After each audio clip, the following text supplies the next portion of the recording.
I'm into some receiver talk tonight, man. I'm excited about this. This was really cool seeing this come across social media earlier today. I think it was on Instagram is where it originated. I had several people send it to me.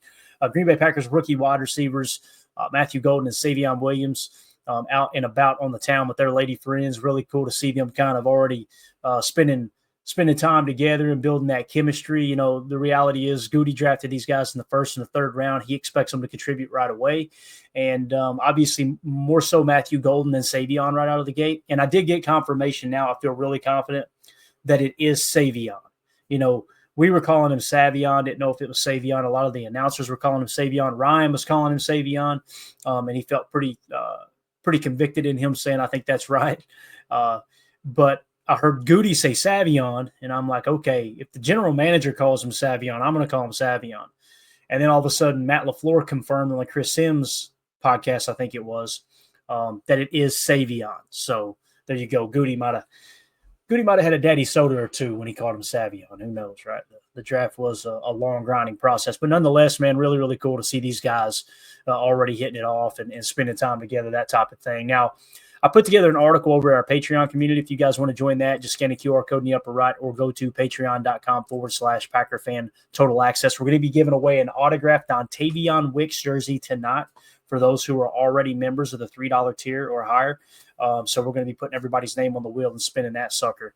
And again, we announced it 3 months ago, then 2 months ago, then 1 month, saying that we're shifting everything to Patreon. Okay, so if you guys are YouTube members, just don't get a membership there. I would prefer you get into the Patreon group where you can get a little more bang for your buck, and it just works a little bit better for us as well. So, Elijah Quinn, Clay, I'll slide you a 20 if you put my name on there a few extra times.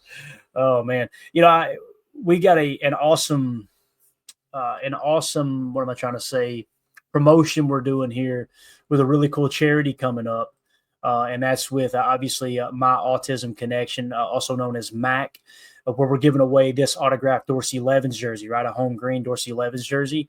I did one of these before where it was like, for everyone who donates $5, your name gets entered in one time. I'd like to do something similar to that if we can keep up with it. But again, if you go to my Twitter handle, you'll see this pinned at the top at Packers_access. And that link right there that says givebutter.com/KRPSJ5. Just click on that link and it takes you directly to it. Maybe we can do that with it as well. So when you talk about a 20 spot, like for instance, the way we did a previous charitable drive giving away an autographed jersey was it for every $5 someone donated, they get their name in the hat once, right, or on the wheel once. So in that case, you'd be entered 4 times.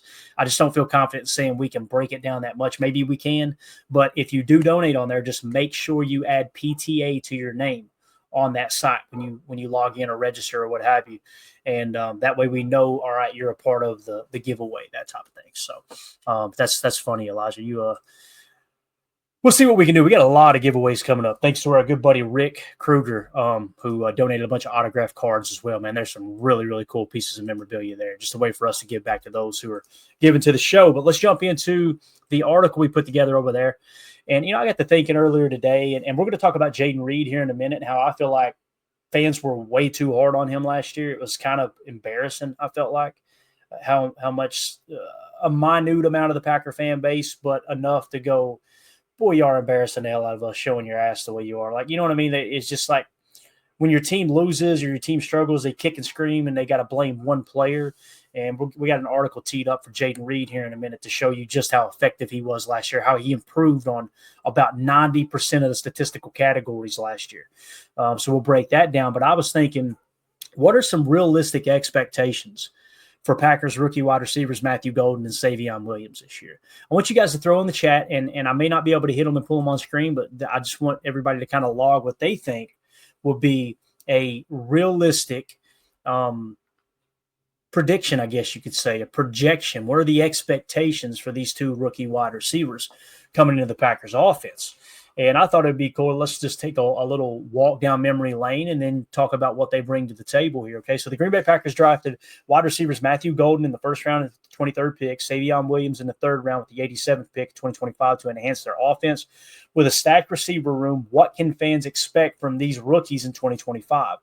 Here's their potential impact and challenges. So what I did was past rookie performance in LaFleur's offense. All right, so let's begin the conversation with the Packers' most recent standout rookie wide receiver performances. It's easy to go, they're going to get 1,000 yards, they're going to get 500 yards, but when you compare it to these past rookies in this same offense, and we'll even go into the Mike McCarthy offense a little bit too, with two awesome slam dunk Packer Hall of Fame wide receivers in Randall Cobb and Davante Adams, and kind of say, all right, what are realistic expectations for rookie wide receivers, right?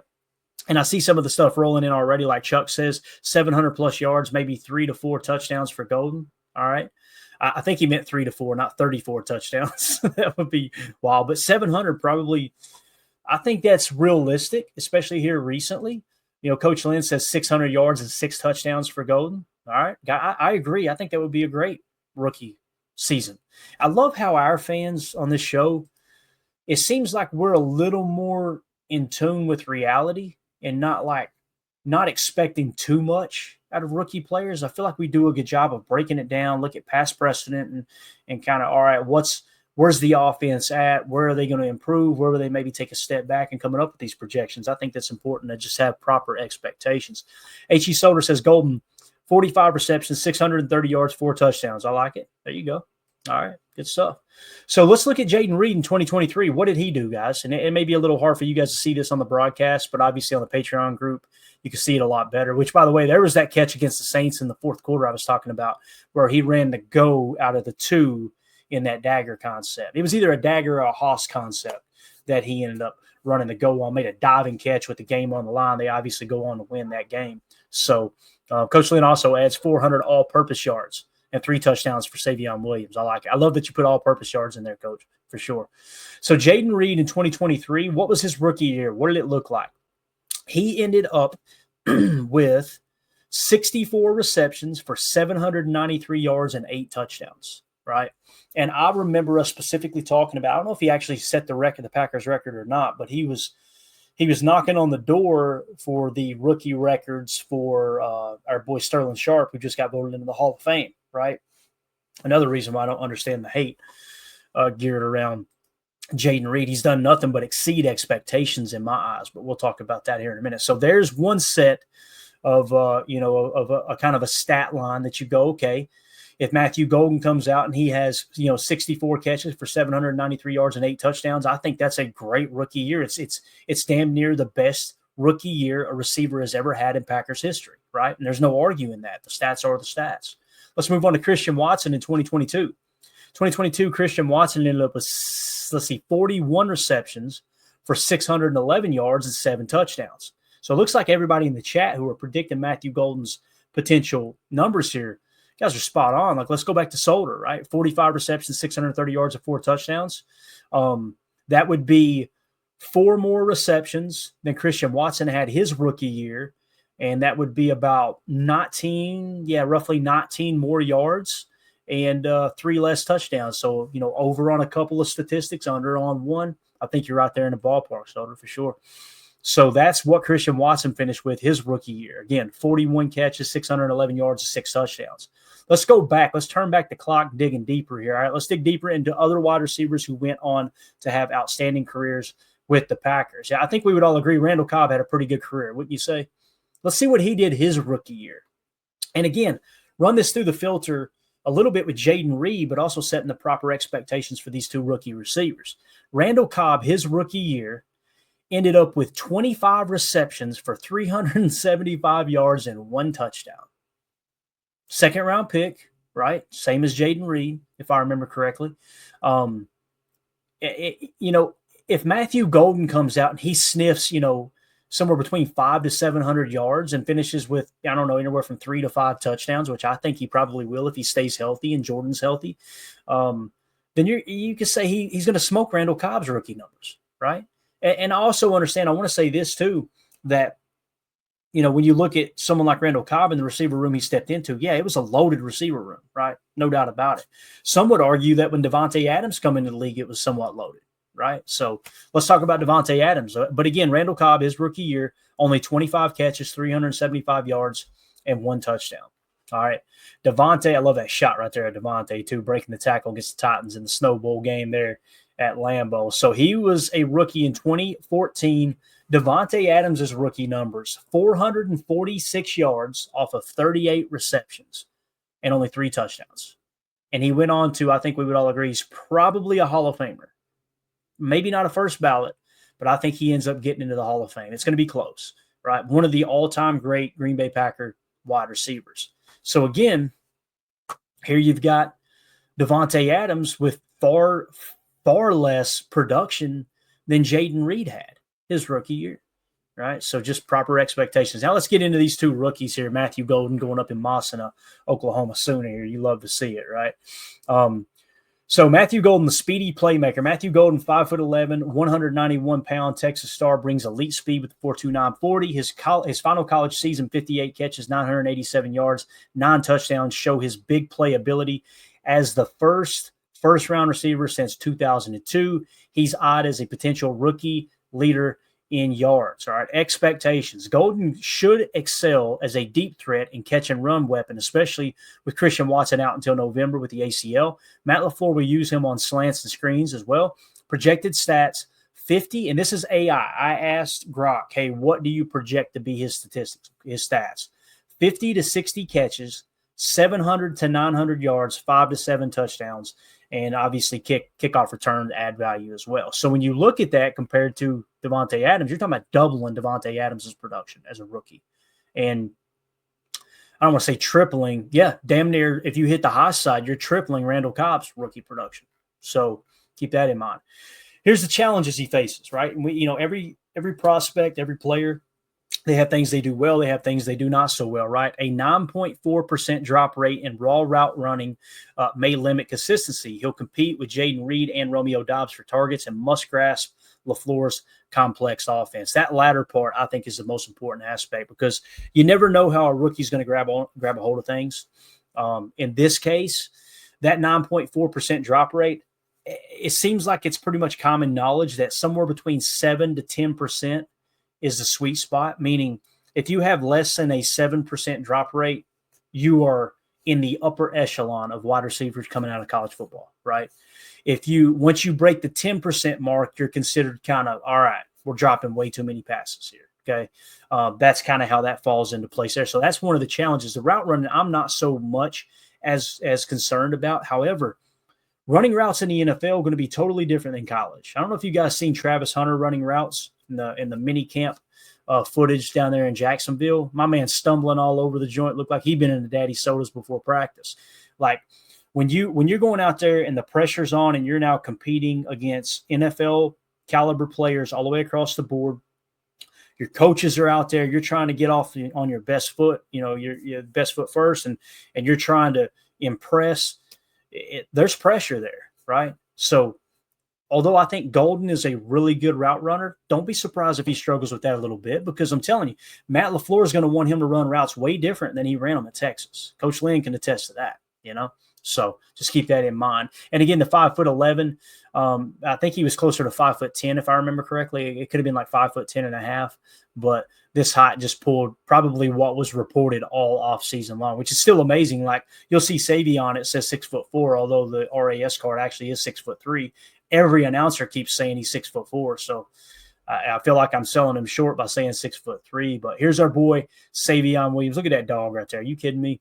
That's a grown-ass man coming in as a rookie wide receiver for the Green Bay Packers. I cannot wait to see him suit up in green and gold. So Savion Williams, a versatile weapon, right? Savion Williams, a 6'4", 222-pound TCU standout, offers size, speed with a 4.48 40 and versatility. With 60 catches, 51 rushes, and 12 touchdowns in 2024, he's a hybrid threat. His prior connection with Golden may ease their transition. As you guys may or may not know, I think it was at Houston, if I remember correctly. Savion was already at Houston when Matthew Golden enrolled at Houston or signed, and when he went on his recruiting trip to Houston, I'm pretty sure it was Houston. I could be wrong there. It was a smaller school. Savion actually took him around campus. He hosted him on his visit. And then I think Savion ends up going on to TCU, and then obviously Matthew Golden ends up at Texas with the transfer portal and all that. So they've already got kind of that chemistry there, and they may be able to ease that transition together. I kind of think of like Tucker Kraft and Luke Musgrave. One of the things that stood out to me their rookie year, and they were a second and third round pick, obviously, with Luke Musgrave going in the second round. tight end, and then Tucker Kraft going in the third. I remember specifically during training camp, mini camp, whatever it was, Matt LaFleur saying, man, I'm really impressed with these two rookies. I was leaving the building. I was one of the last guys out of the building. That's what Matt LaFleur said. And as I walked by the break room, one of the break rooms, one of the lunch rooms or whatever, look in, and there is Luke Musgrave and Tucker Kraft studying the playbook. Everybody else already gone, right?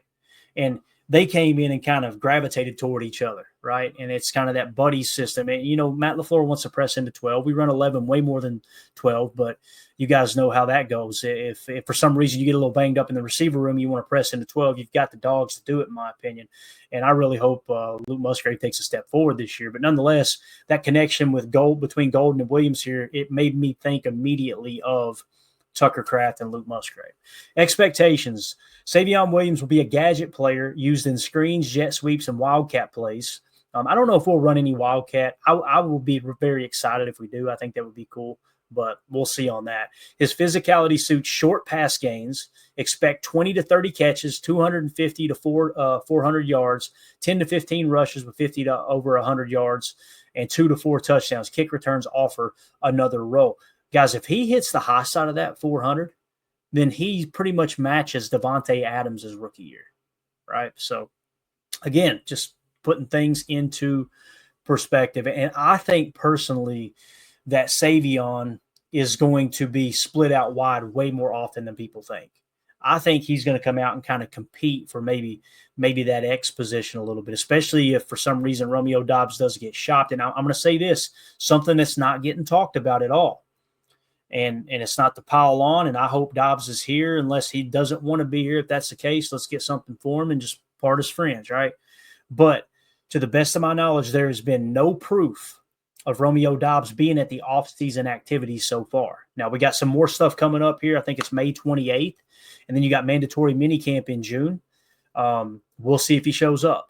But my guess is those two trade rumors were true, which it sounds like they were. There was a lot of truth to those two trade rumors, Seattle for DK and some picks involved as well. And then also he was mentioning a potential trade to Pittsburgh. It sounds like he's probably going, I'm going to stay away until they deal me type thing. I have no inside information. All I know is he has not been spotted by any of the media members at any of the offseason stuff so far. And Matt Schneidman combed through 153 or 154 pictures that I'm trying to think of his name now. Siegel is how you say his name, the team photographer.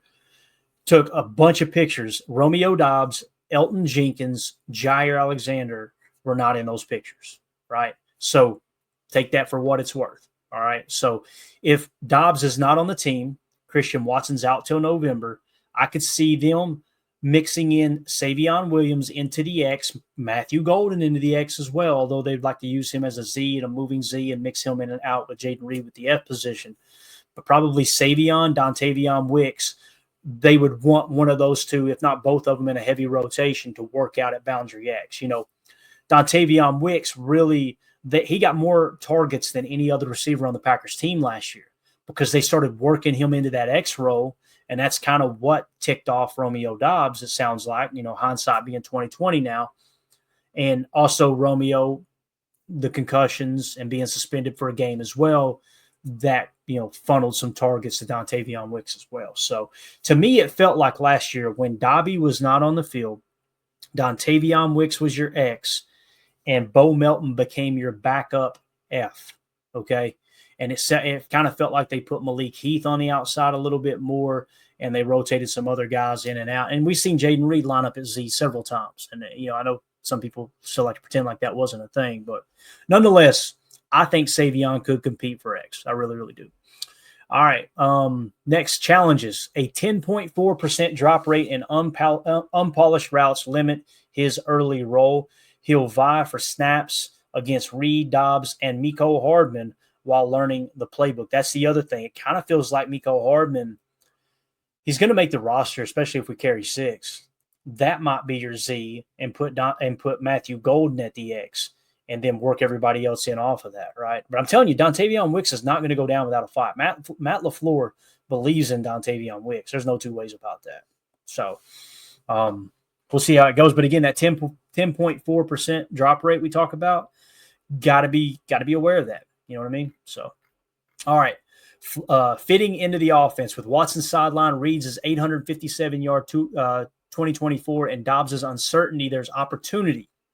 LaFleur's creative offense suits their skills, but they must earn snaps per Brian Gutekunst. All right, big picture. Golden could near wide receiver 1 status, while Williams may shine in a specialized role.